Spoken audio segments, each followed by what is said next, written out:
Welcome to the Daily Dharma, a gentle podcast where we read a philosophical story every week and reflect on how it relates to everyday life. Our focus is to use Buddhist philosophy to understand the complexity of modern life and find achievable and accessible pathways to peace.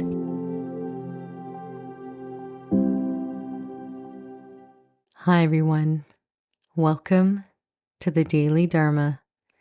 In this episode, we're going to be talking about the right lesson, which is how we can figure out what the most important lesson is to learn in the situations we encounter in life. The story that we'll be reflecting on this theme is called Teaching a Thief, and it comes from the book Tiger, Mouse, Strawberry by Yuki Senda. Here is how the story goes.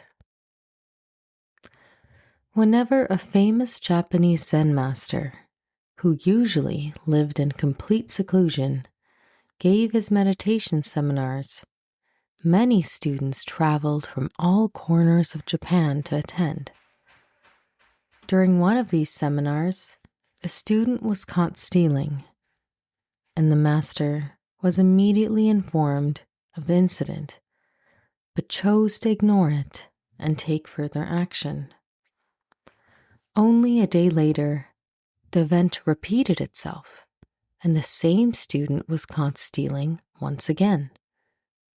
The other students were utterly appalled by this behavior and collectively demanded that the thief be expelled.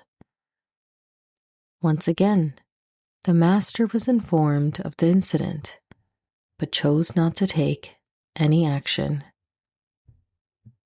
That same afternoon, the students met and presented a petition together. They demanded the immediate expulsion of the thief. Otherwise, all the students would immediately leave the seminary. When the master learned of the request, he called all the students and said, "My friends, you are all very wise. It's clear you know the difference between good and bad. So, if you'd like, you're free to look for another place to study if that's what you wish for. However, your friend, the thief, does not know the difference between good and bad. And who should teach them but me? I'm not going to ask them to leave. On the contrary, unfortunately, I'm willing to keep him here, even if it means that everyone else has to leave." I think this story is so striking because it takes a script that we all know about thieves and people who steal and flips it on its head. Because when I hear the story, what I'm expecting is that eventually the teacher's going to listen to the students that are petitioning for the thief to leave. And the thief will have to leave the seminary and everything will be happily ever after. But the master here recognizes the most important lesson in this situation, which is that it's clear that it is the thief indeed that needs the seminar or the teachings, the exercises, the guidance in the seminary the most. Of course, the students who came other than the thief want to be there. They want to learn from this master. But unlike the thief, the students have a basic working understanding of good and bad. Therefore, they don't feel the need to steal. However, the person who is stealing is who needs the teachings the most. And there, the master actually identifies what is the most important lesson to be had from this situation. And the lesson here is to look at the big picture. Because the master in that moment had to make a very calculated decision. They had to weigh, what is the value of expelling the thief versus keeping them at the cost of allowing everyone else to leave? Which one is the better option and why? And ultimately, the master concluded, and rightfully so, that it's a greater risk to allow the thief to leave when this experience could be a teaching moment that leads to a point in their life where they are actually able to develop a sense of good and bad. And even though this isn't guaranteed, taking that chance to help this individual develop the sense of morality is more important than allowing and rather encouraging and choosing people who already have an inbuilt code, an inbuilt understanding of good and bad to remain in the seminar. Because who actually needs the master's teachings the most? As the master emphasized, it's clearly the person who is stealing. This is the person who is more likely to do greater harm to others, to make further mistakes, and to essentially be a bad influence on others if they don't learn the lesson that the master is trying to teach. On the other hand, while it is sad for the master to say goodbye to the other students, they already have a good sense of morality, at least enough to know that stealing from your fellow students and teacher during a seminar isn't a good thing to do, and thus the risk of them leaving the seminar and doing something bad or being in bad influence on others is significantly lower.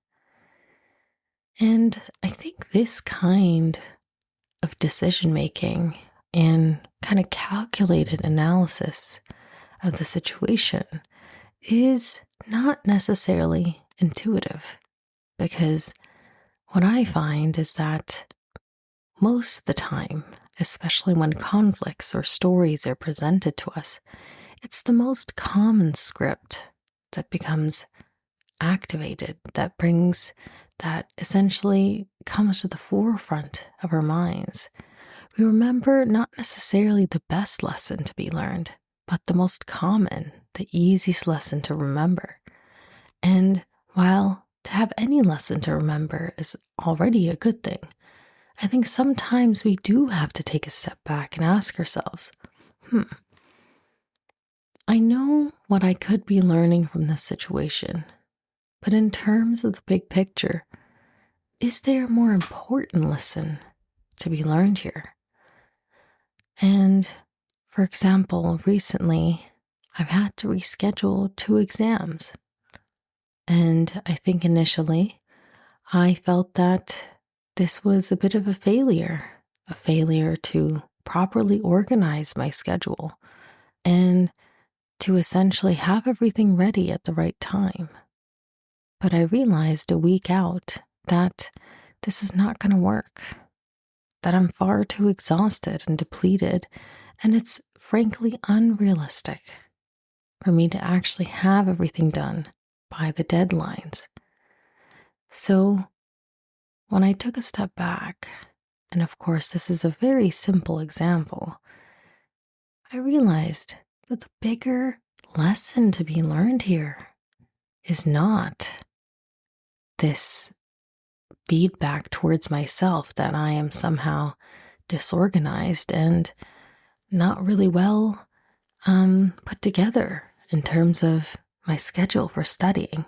And perhaps there is some truth in that, but the bigger lesson to be learned is when you do have an opportunity to make adjustments, to accommodate yourself, to make things easier, take those adjustments, use those accommodations, In this situation, I always had the opportunity to change the exam to a date that would make more sense to me.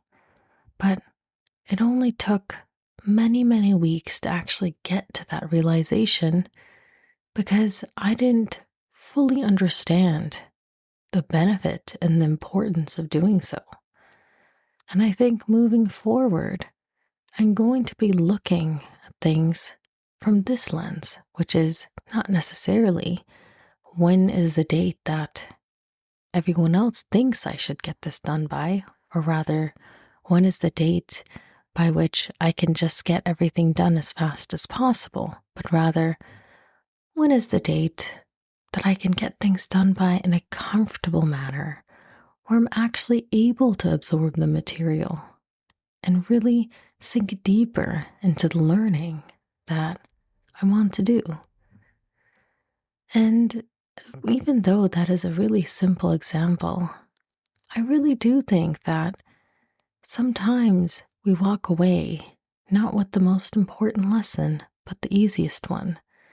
But just like the master in the story, if we just allow ourselves to linger a little bit more, to look at things from a slightly wider angle, and to examine, ultimately, in terms of the big picture, what lesson here is actually going to have the most positive long-term impact on me?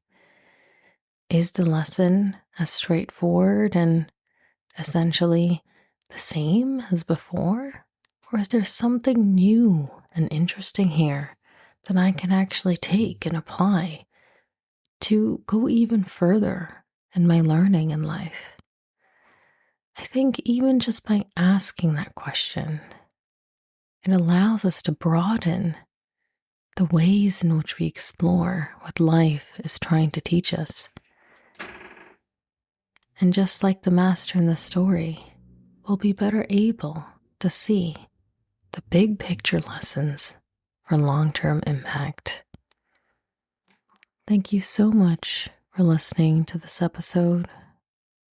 If you have an episode request, a question, or thoughts you'd like to share, please email me at any time at dailydharmapodcast@gmail.com.